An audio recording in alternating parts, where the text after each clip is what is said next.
ತಾವೆಲ್ಲ ನೋಡಿದಂಗ ಕರ್ನಾಟಕದಲ್ಲಿರುವಂತಹ ಕಾಂಗ್ರೆಸ್ ಸರ್ಕಾರ ದಿನನಿತ್ಯ ಎಲ್ಲಾ ಬೆಲೆಗಳನ್ನು ಜಾಸ್ತಿ ಮಾಡಿ ಜನಕ್ಕಿಷ್ಟ ಹೊರೆ ಮಾಡ್ತಾ ಇದ್ದಾರೆ.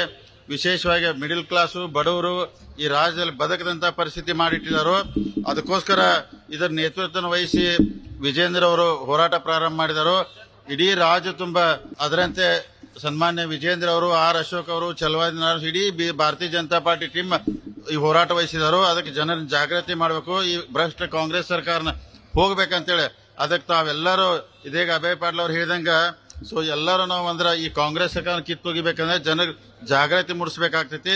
ನಮ್ಮೆಲ್ಲ ಭಾರತೀಯ ಜನತಾ ಪಾರ್ಟಿ ಕಾರ್ಯಕರ್ತನ ಈ ವಿಷಯನ ಎಲ್ಲ ಕಡೆ ತಲುಪಿಸುವಂತ ಕೆಲಸ ಆಗಬೇಕು. ಅದಕ್ಕೆ ನಾವೆಲ್ಲರೂ ಸೇರಿ ಹೋರಾಟನ ಈಗಾಗಲೇ ಪ್ರಾರಂಭ ಮಾಡಿದರು, ಯಶಸ್ವಿ ಆಗ್ತಾ ಇದ್ರು. ಮುಂದಿನ ದಿನಮಾನದಲ್ಲಿ ಕರ್ನಾಟಕದಲ್ಲಿ ಇದೀಗ ಅಭಯ್ ಪಾಟೀಲ್ ಅವ್ರು ಹೇಳಿದಂಗ 2028ಕ್ಕೆ ಅಭಯ್ ಪಾಟೀಲ್ ಎಲ್ಲಿದ್ದಾರೆ ಈಗ ಬೇಕಾದ್ರೆ ಇಲ್ಲಿ ಎಲ್ಲಾರು ಒಂದ್ ಕಡೆ ಬರದ್ ಬಿಡ್ತು ಗಾಡಿ ಮೇಲೆ 2028ಕ್ಕೆ ಭಾರತೀಯ ಜನತಾ ಪಾರ್ಟಿ ಸರ್ಕಾರ ಬರ್ತೈತಿ. ಎಲ್ಲಿ ಬರೀ ಹೇಳ್ಬಿಡ್ರಿ ಅಭಯ್ ಪಾಟೀಲ್ ನಾವು ಬರಿತೀವಿ. ಚಾಲೆಂಜು 2028ಕ್ಕೆ ಸರ್ಕಾರ ನಮ್ದೇ ಬರ್ತೈತಿ. ಕರ್ನಾಟಕ ರಿಪೀಟ್ ಯಾವುದೂ ಆಗುದಿಲ್ಲ. 5 ವರ್ಷಕ್ಕೆ ಕಾಂಗ್ರೆಸ್ ಸರ್ಕಾರ ಮನೆಗೆ ಹೋಗ್ಬೇಕು. ಅದಕ್ಕೋಸ್ಕರ ಅಧಿಕಾರಿಗಳು ಅಭಯ್ ಪಾಟೀಲ್ ಹೇಳಿದಂಗ ದಯಮಾಡಿ ನಮ್ಮ ಕಾರ್ಯಕರ್ತರಿಗೆ ತೊಂದರೆ ಕೊಡಬೇಡ್ರಿ.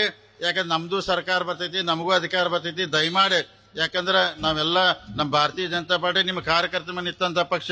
ನಿಮ್ಮಿಂದ ನಾವೆಲ್ಲ ಬೆಳೆದ MLA ಆಗ್ತೀವಿ, ಮಂತ್ರಿ ಆಗ್ತೀವಿ, ಸರ್ಕಾರ ಆಗ್ತೀವಿ.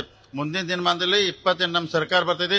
ನಾವು ಒಳ್ಳೆ ಕೆಲಸ, ಕಾಂಗ್ರೆಸ್ ಕತೆ ಜನಕ್ಕೆ ತೊಂದರೆ ಕೊಡುವಂತ ಕೆಲಸ ನಾವು ಯಾರು ಮಾಡೋದು ಬೇಡ. ಈ ರಾಜ್ಯದಲ್ಲಿ ಇರುವಂತಹ ಬಡವರು, ರೈತರು ಎಲ್ಲರಿಗೂ ಒಳ್ಳೆ ಆಗುವಂತ ಕೆಲಸ ಭಾರತೀಯ ಜನತಾ ಪಾರ್ಟಿ ಸರ್ಕಾರ ಖಂಡಿತ ಮಾಡ್ತೈತಿ.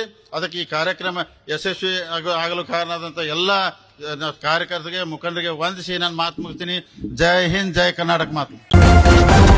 ನ್ಯೂಸ್ ಫಸ್ಟ್, ನಿರ್ಭೀತಿಯಿಂದ ನಿಮ್ಮ ಪರವಾಗಿ.